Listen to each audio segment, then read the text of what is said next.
एक नहीं दो नहीं करो बीसों समझौते, इसे मिटाने की साजिश करने वालों से कह दो, चिंगारी का खेल बुरा होता है।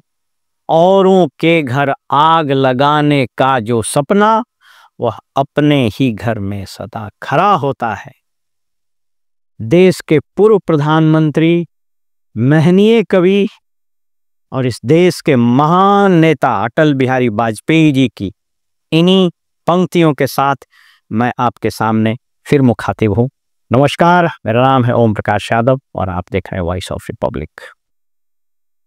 दोस्तों, जिस मुल्क, जिस समाज, जिस धर्म, जिस परिवार का जन्म हिंसा, नफरत, घृणा से होता है, उसका अंत भी वैसे ही होता है।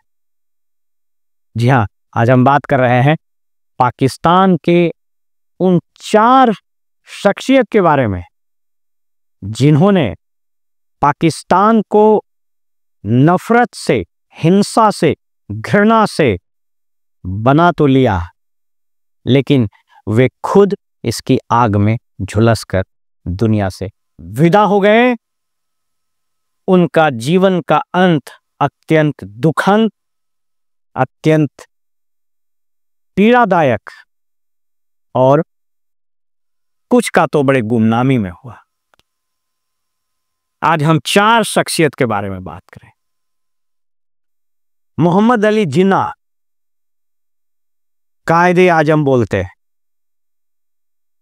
देश के पहले गवर्नर जनरल कहलाए।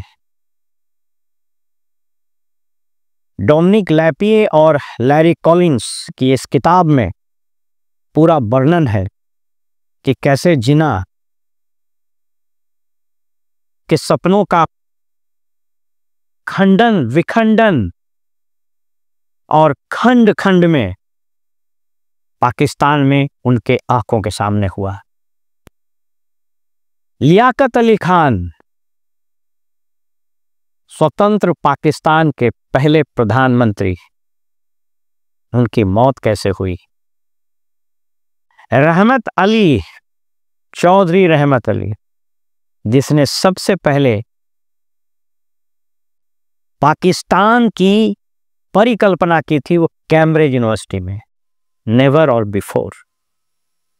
किस गुमनामी, बेनामी और गुर्बती में उसका जीवन का अंत हुआ। और last but not the least, direct action का कॉल देने वाला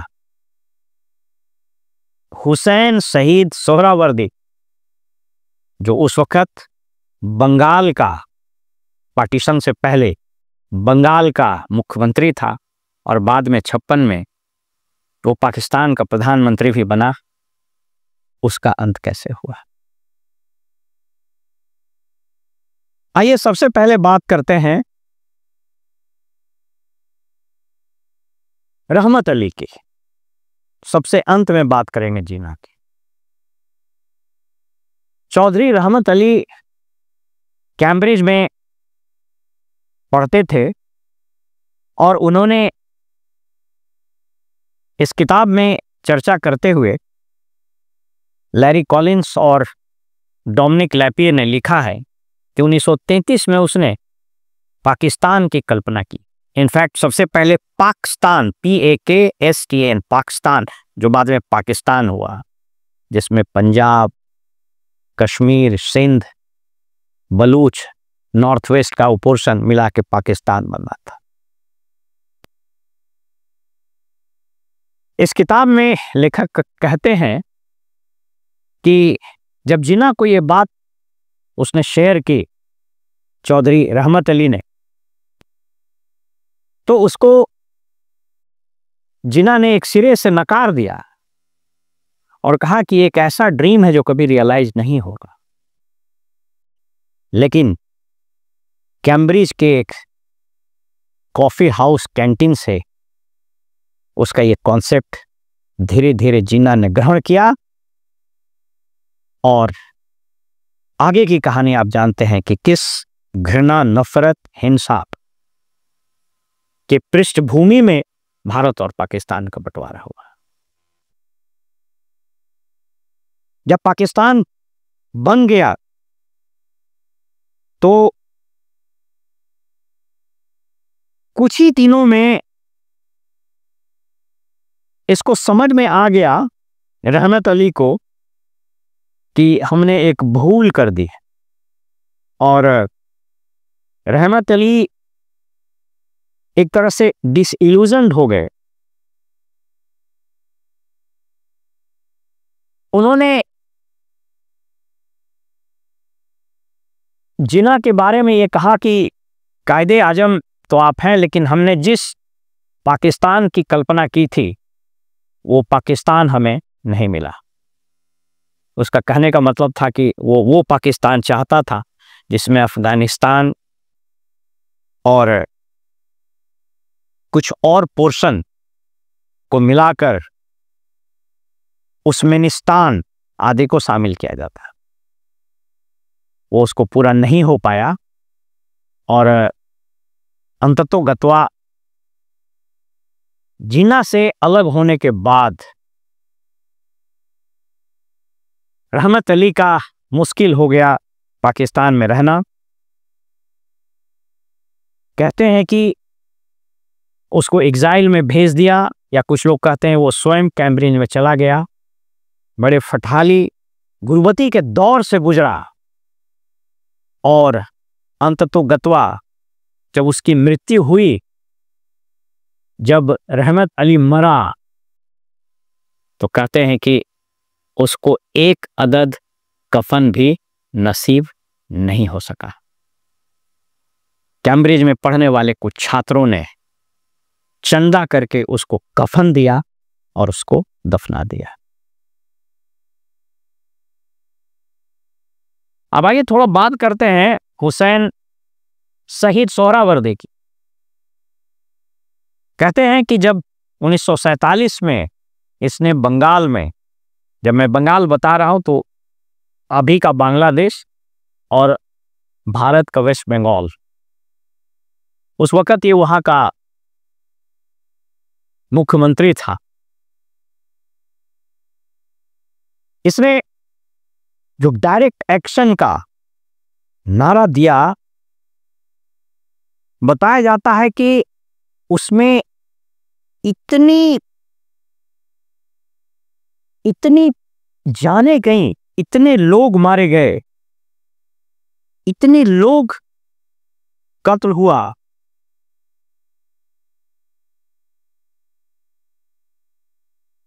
इतिहास के पन्नों में अलग अलग फिगर्स दर्ज हैं। इस किताब के अनुसार मरने वाले की संख्या लाखों में थी, कहीं पर यह संख्या 10,000 15,000 बताया जाता है। लेकिन इस किताब में जब आप पढ़ेंगे तो पाएंगे कि मैंने इतना विभत्स चित्रण, पूरी गलियां, सड़कें, ट्रेन सभी लाशों से पटे हुए थे। गिद्ध लाश को नोच नोच कर खा रहा था। जी हाँ, ये वही हुसैन शहीद सोहरावर्दी था। बापू इस आग को बुझाने के लिए नोआखोली की भी यात्रा की। जब पाकिस्तान बना उसके बाद 56 में इसको प्रधानमंत्री भी बनाया गया। लेकिन आप सबको पता है कि पाकिस्तान में शायद ही कोई प्रधानमंत्री अभी तक हुआ है जिसने अपनी पूरे टर्म को पार किया हो। 12 सितंबर 1956 को इसने ओथ लिया और 17 अक्टूबर 1957 को लगभग 1 साल पॉलिटिकल प्रेशर के कारण रिजाइन किया। बाद में ये आपको बताते चलें कि ये बंगाली मुस्लिम था। इसकी मृत्यु बड़े रहस्यमय अंदाज में बेरूत के एक होटल में हुई। कुछ लोग बताते हैं कि शायद इसका हार्ट अटैक हुआ, लेकिन ये रहस्य का पर्दा आज तक नहीं उठ पाया है कि ये एक सामान्य मौत था या इसकी हत्या की गई थी। गुमनामी, रुसवाई और एक दुखद अंत इस व्यक्ति का भी हुआ जिसने पाकिस्तान को नफरत और हिंसा की कोख से निकालकर प्रीमैच्योर डिलीवरी कराई थी। अब आइए लियाकत अली खान, आजाद पाकिस्तान 47 का पहला प्रधानमंत्री, 14 अगस्त 1947 से 16 अक्टूबर 1951। 1951 में एक रैली को संबोधित करते हुए इसकी हत्या कर दी गई। बताया जाता है कि उस हत्यारे को तत्काल गिरफ्तार करने के बजाय उसको भी गोली मार दी। और आज तक पाकिस्तान से यह षड्यंत्र ऊपर नहीं उठ पाया है, पर्दा नहीं उठ पाया है कि लियाकत अली खान की हत्या की गई वो एक राजनीतिक षड्यंत्र था या कुछ और। अब अंत में आइए मोहम्मद अली जिन्ना पर। जिन्ना की शख्सियत के बारे में इस किताब में बड़ी खूब चर्चा है। आर्किटेक्ट ऑफ पाकिस्तान, कायदे आजम, इन पर लिखी वैसे बहुत सारी किताबें हैं, लेकिन 2 किताब प्रमुखता से आपको पढ़ना चाहिए कि कैसे जिन्ना की मौत इसके अपने बनाए गए मुल्क में किस डिसरिस्पेक्टफुल तरीके से हुई। जिन्ना के एक डॉक्टर थे, उनका नाम था कर्नल डॉक्टर इलाही बख्श। उन्होंने किताब लिखी है कायदे आजम इन हिज लास्ट डेज। बताया जाता है कि जब पाकिस्तान आजाद हो रहा था तो अंतिम वायसराय लॉर्ड माउंटबेटन ने जिन्ना को सलाह दी कि आप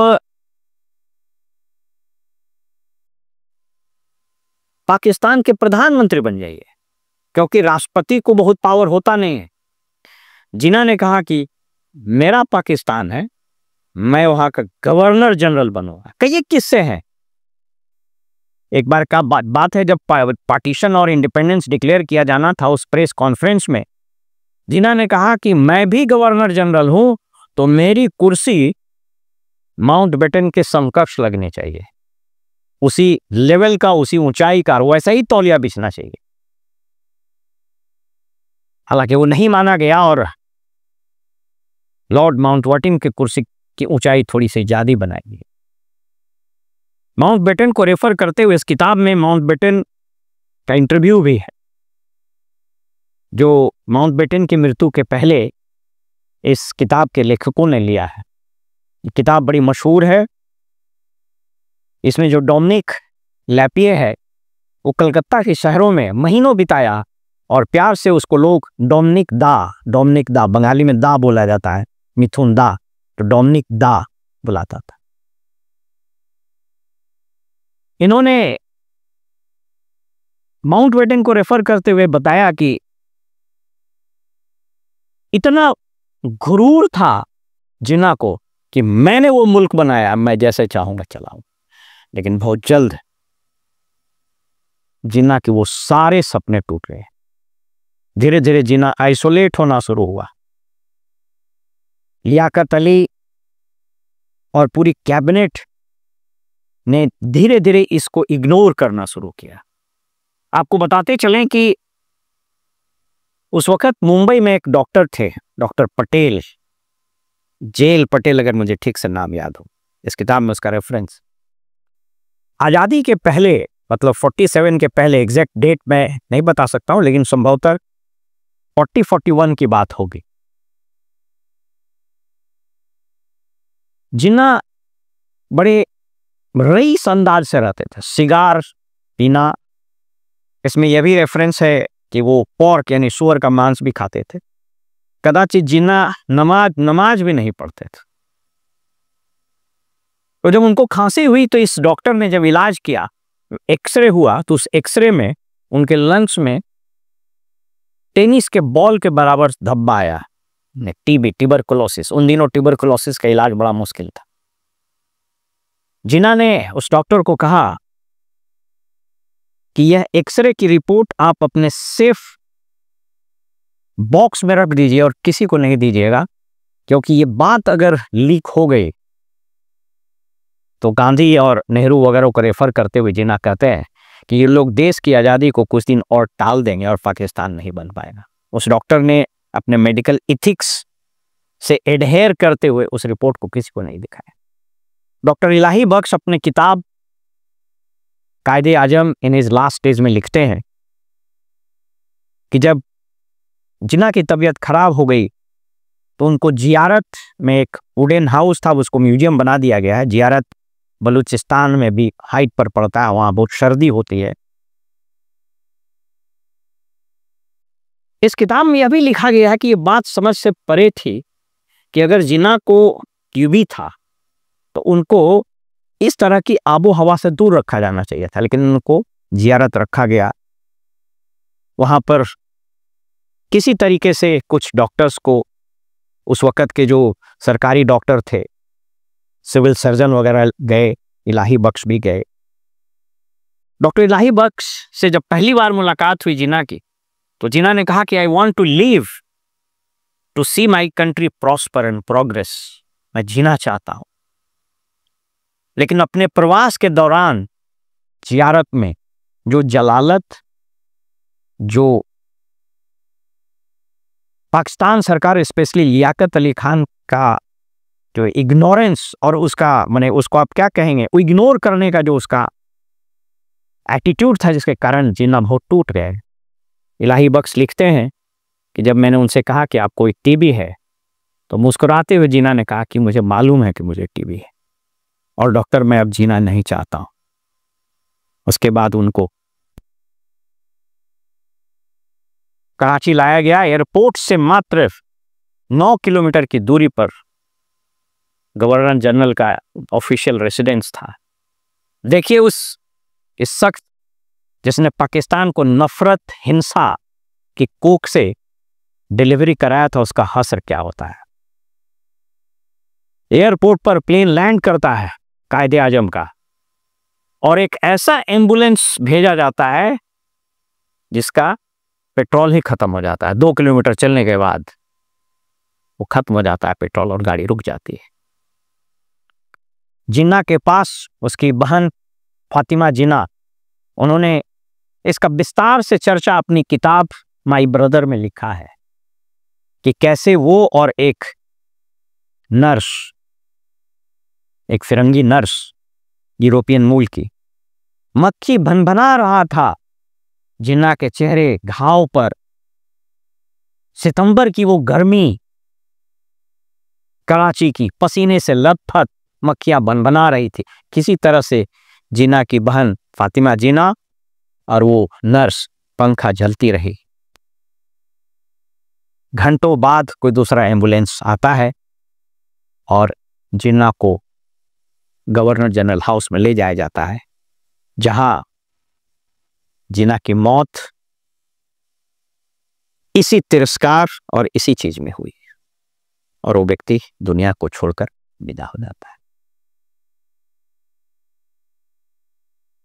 जब जिन्ना की मौत हुई उस वक्त उसके पास उनकी बहन फातिमा जिन्ना थी। वो लिखती है कि भाई को जीने की तमन्ना नहीं रही थी, वो मरना चाहता था। उसके चेहरे पर पश्चाताप, उसके टूटे हुए सपनों का दर्द, ये सब झलक रहा था।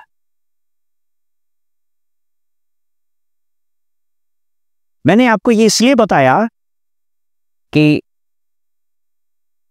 कहते हैं कि जिस देश का, जिस धर्म का, जिस समाज का जन्म घृणा, नफरत, तिरस्कार, ईर्ष्या आदि से होता है, उसका अंत भी वही होता है।